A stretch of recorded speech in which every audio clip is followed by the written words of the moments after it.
In our headlines on this Thursday, September 4th, here on the peninsula, North Korea's Kim Jong-un engages in a diplomatic display of unity with his Chinese and Russian counterparts, while also shaking hands with South Korea's National Assembly Speaker Woo Won-sik in Beijing. And US President Donald Trump says China's Victory Day parade was impressive, but believes his Chinese counterpart should have acknowledged US assistance to Beijing during the Second World War. Meanwhile, South Korea posts its largest current account surplus for the month of July at $10.78 billion, extending its streak of surpluses for the 27th month in a row. China's Victory Day celebration this year provided the international community with the rare opportunity to witness North Korea's Kim Jong-un openly engage with both his Chinese and Russian counterparts. Our foreign affairs correspondent Oh Soo-young reports.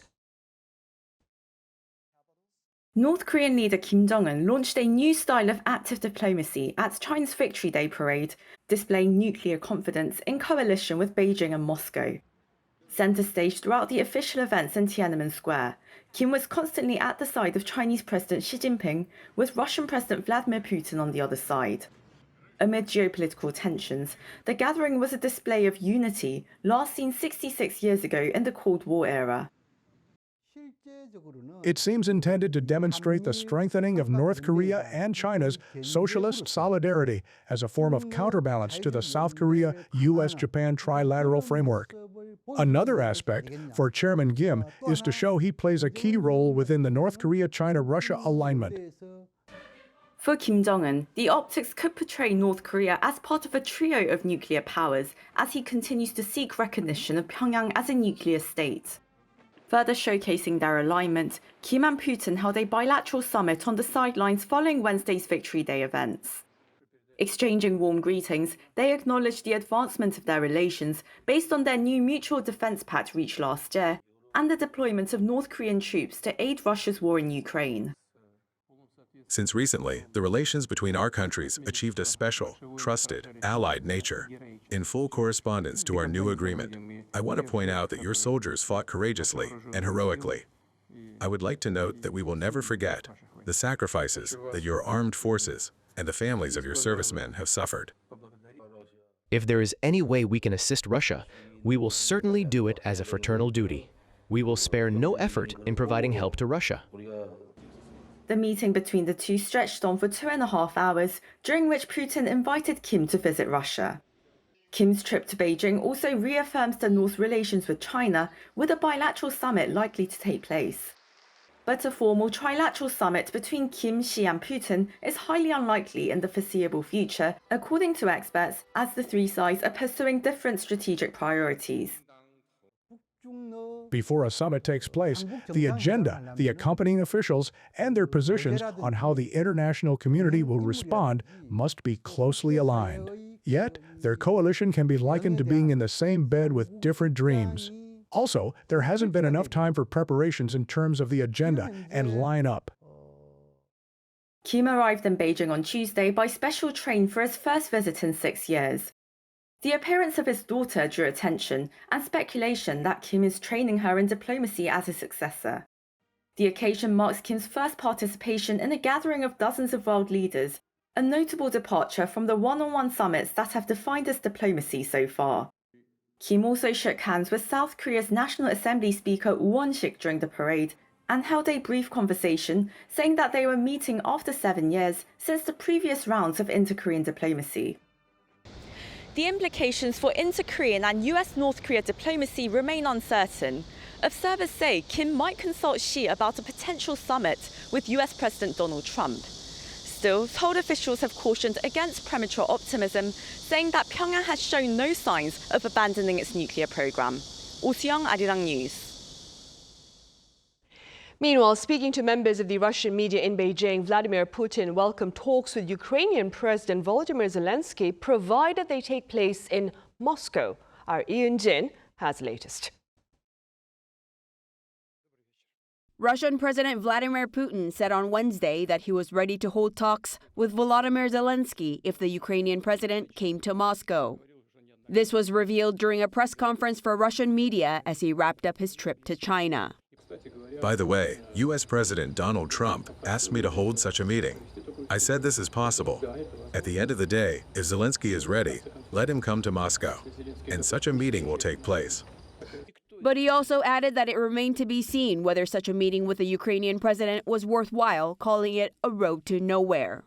Saying that he has never refused such a meeting, Putin reiterated that it would have to be well prepared in advance and that it would have to lead to tangible results.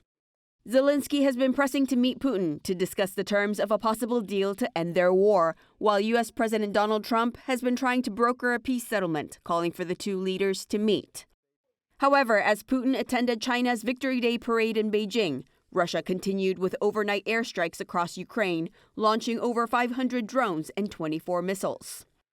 Beginning a visit to European allies, President Zelenskyy called for more pressure on Moscow, calling the latest attacks clearly demonstrative Russian strikes, claiming that the aggression is continuing due to the lack of sufficient pressure.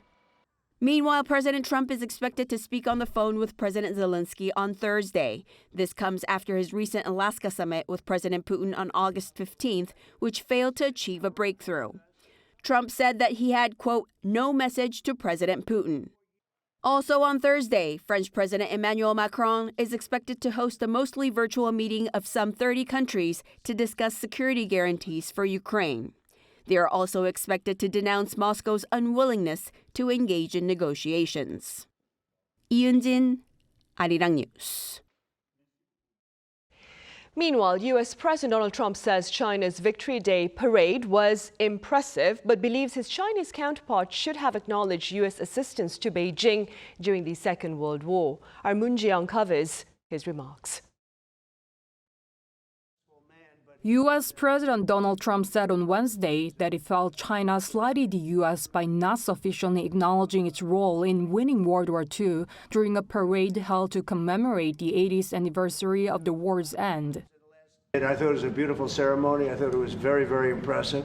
I was very surprised. I watched the speech last night. President Xi's a friend of mine, but I thought that the United States should have been mentioned last night during that speech because we helped China very, very much. This comes as Trump himself emphasized the immense help the U.S. provided to China in achieving its freedom. Meanwhile, during a summit with Polish President Karol Nawrocki on the same day, President Trump praised Poland for exceeding its defense spending commitments among NATO allies, while clarifying that U.S. soldiers stationed there would remain. If anything, we'll put more there if they want, but they've long wanted to have a larger presence. We have some countries that have more, not too many, but no, they'll be staying in Poland. However, he did state he would consider troop redeployment in other nations, a remark that further served as a reaffirmation of his broader plan for global U.S. troop reallocation. This comes amid lingering concerns that his administration might be considering a troop reduction in the roughly 20,500-strong U.S. forces Korea as it seeks to shift the role, mission, and operational scope of the command to focus more on deterring China. It remains to be seen whether the USFK will be subject to such a redeployment. During last week's summit with Korean President Lee Jae-myung, President Trump did not make specific remarks regarding a troop reduction, simply stating that he did not wish to speak on it at the moment because they are friends. Moon Jiang, Arirang News. South Korea will not take part in Japan's memorial for past workers of the Sado gold mines, where hundreds of Koreans were forced into labor during Japanese colonial rule. On Thursday, a South Korean official told reporters here that Seoul would sit out the memorial for the second straight year, as it has yet to narrow differences with Tokyo over the term forced labor.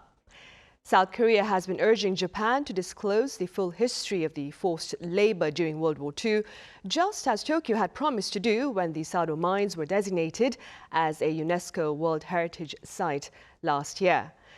At least 1,500 Koreans were forced to slave at the Sado Island gold mines from 1939 until Korea was liberated in 1945.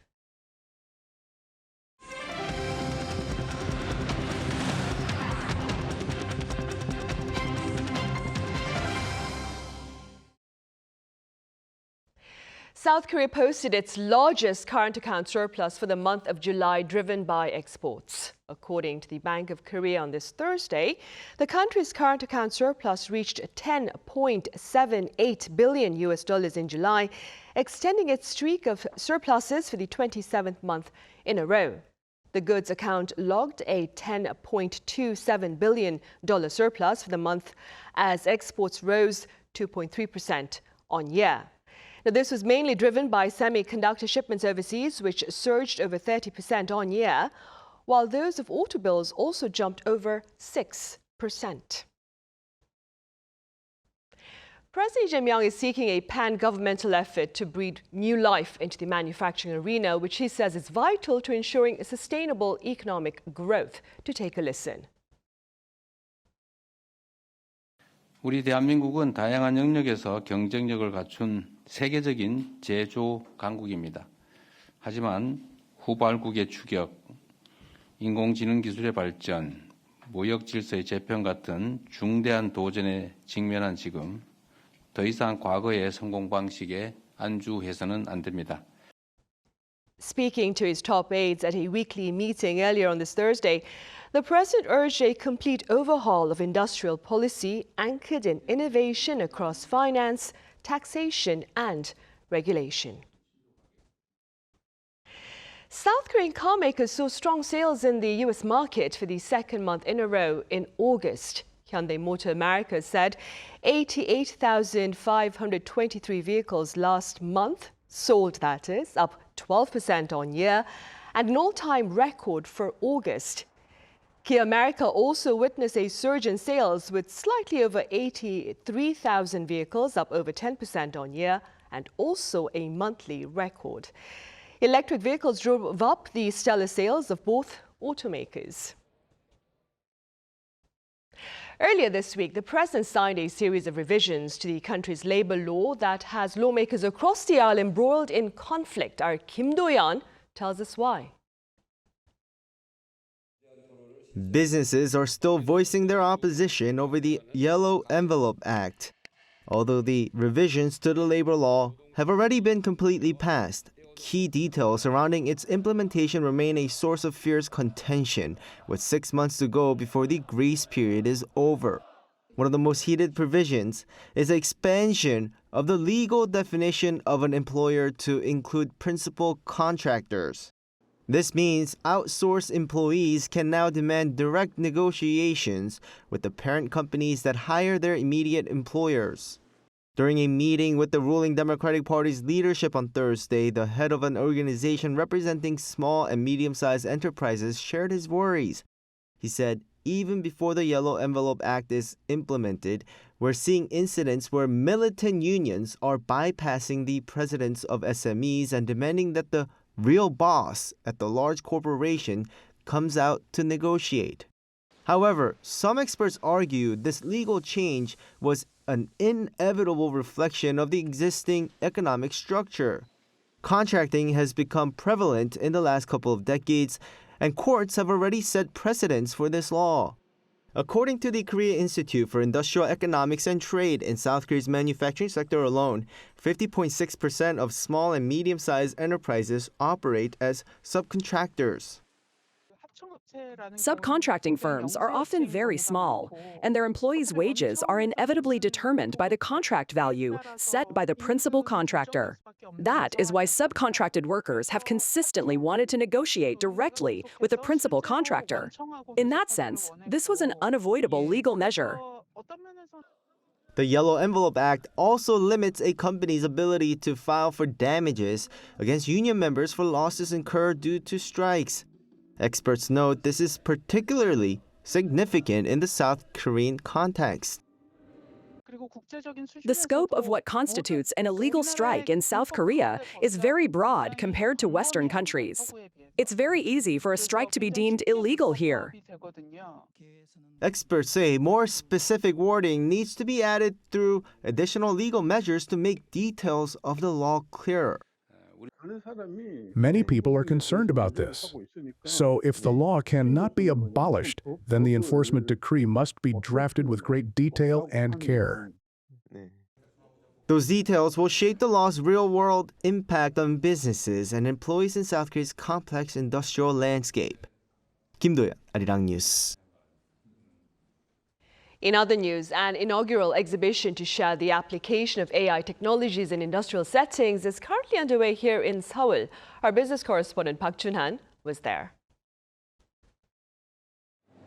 Under the phrase, the convergence of AI and industry, a new industrial revolution, the first industrial AI EXPO opened in Seoul on Wednesday.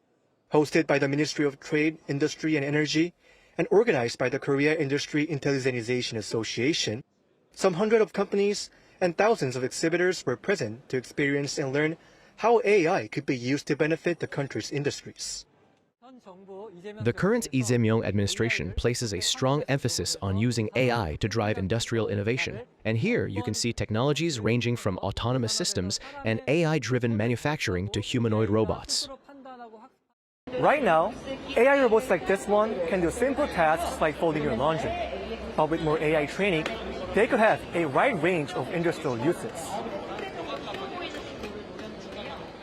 The CEO of large language models stated that with repeated training, AI technologies are now ready for real-world use.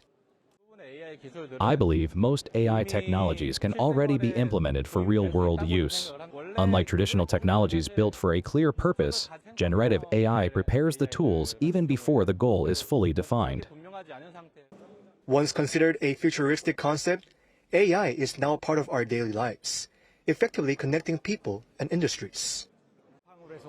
AI helps predict what people want to buy in e-commerce and provides personalized healthcare recommendations. It also optimizes factory automation, enhances education, and improves energy management by using collected data to make smarter decisions and deliver better services. From physical robots to personalized agents, AI is already part of our daily lives. In fact, AI still holds tremendous potential to be used anywhere and everywhere to help people around the world. Park Jun-han, Arirang News. The Korean diaspora overseas includes those who have gone on to pursue careers in the political arena of their respective new homes. Our An Sung-jin had the pleasure of speaking to some of them. Understanding global leadership through K-Spirit. That's what this year's 11th Global Korean Politicians Forum aims to promote. Hosted by the Global Korean Politicians Council and supported by the Overseas Korean Cooperation Center, the event brings together more than 50 incumbent overseas politicians of Korean descent to share their diverse experiences and promote mutual exchange.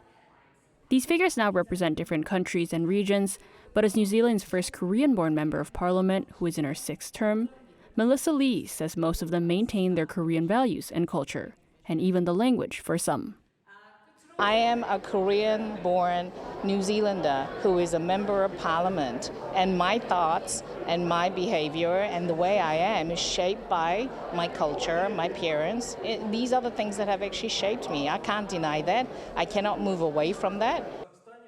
Some of the topics discussed included the role of Asian Americans and Koryo-saram, or ethnic Koreans of the former Soviet Union, as politicians in shaping policies or supporting the Korean diaspora abroad.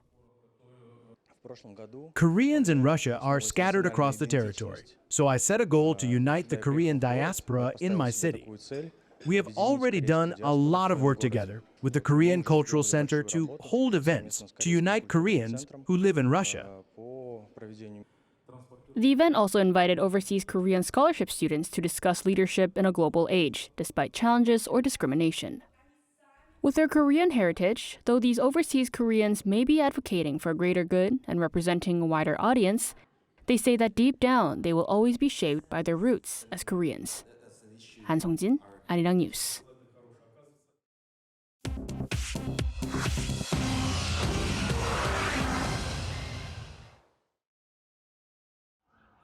This is The World Now, bringing you the latest stories from around the globe. In Portugal, the derailment of the iconic Gloria Funicular cable railway in Lisbon claimed the lives of at least 15 people and injured 18 others. The accident occurred around 6:05 p.m. local time on Wednesday. A cable reportedly snapped, sending the tram down a steep hill before it crashed into a building and overturned. Aerial and bystander footage showed the yellow vehicle crushed and pinned against the structure. Lisbon Mayor Carlos Medas described the tragedy as a tragic moment for the city. The Portuguese government has declared a day of national mourning, while the Lisbon City Hall announced 3 days of municipal mourning. President Marcelo Rebelo de Sousa offered his condolences and called for a swift investigation by the Prosecutor General's office. The line served residents and tourists since 1885 and carried about 3 million passengers annually. Iran increased its stockpile of enriched uranium just before an Israeli strike on its nuclear facilities on June 13th. That's according to the Associated Press on Wednesday, citing a confidential report from the International Atomic Energy Agency, which said Iran possessed 440.9 kilograms of uranium enriched to up to 60%, an increase of around 32 kilograms since May. At that level, the uranium would require only modest additional processing to reach weapons-grade levels of nearly 90%. The IAEA noted that this quantity could potentially be used to produce up to 10 nuclear bombs if further enriched. In response to Israeli attacks in June, Iran significantly reduced its cooperation with the IAEA, permitting only one inspection at its Bushehr power plant. IAEA Director General Rafael Grossi urged Tehran to reach an agreement promptly to restore full access and monitoring. U.S. Secretary of State Marco Rubio sent a warning to the drug cartels on Wednesday, saying the U.S. military will wage war on narco-terrorist organizations and that similar operations, such as the one launched against a Venezuelan drug cartel vessel in the southern Caribbean, will happen again. Tuesday's targeted military strike on a drug-carrying vessel killed 11 narco-terrorists, according to President Donald Trump. Defense Secretary Pete Hegseth echoed the stance, affirming that assets are deployed across air and sea, adding that designated narco-terrorists operating in those waters will face the same fate. Finally, legendary British band Radiohead have announced a return to the stage, marking their first tour in 7 years. According to the band's official social media account on Wednesday, Radiohead will launch a 20-date European tour this November and December, featuring 4-night residencies in Madrid, Bologna, London, Copenhagen, and Berlin. Drummer Philip Selway shared that last year's rehearsals revived their creative spark, saying after a 7-year pause, it felt really good to play the songs again and reconnect. Registration for tickets will be available at radiohead.com starting Friday. Regular ticket sales will begin a week later. 최지희, Arirang News.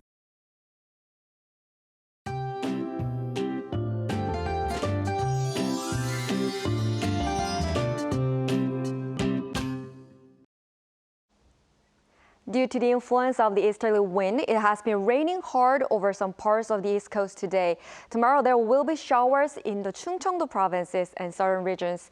It will rain in most parts of the country over the weekend, and heavy rain is expected mainly in the west from Saturday night. Heatwave warnings are continuing in the southern parts of the country and Jeju Island. With the rain, the daytime temperature in Seoul only rose to 29 degrees Celsius today, but it was still hot in the southern regions such as Gwangju and Daegu, feeling as hot as 33 degrees at times. Temperatures in Seoul will move back again to 33 degrees tomorrow. Tomorrow, Seoul and Daegu will start off at 24 degrees, Gwangju and Busan at 25 degrees. Highs will top out at 33 degrees in Seoul, Daejeon, and Daegu, 31 degrees in Busan. This summer heat will continue throughout next week across the country. That's all for Korea. Here are the weather conditions around the world.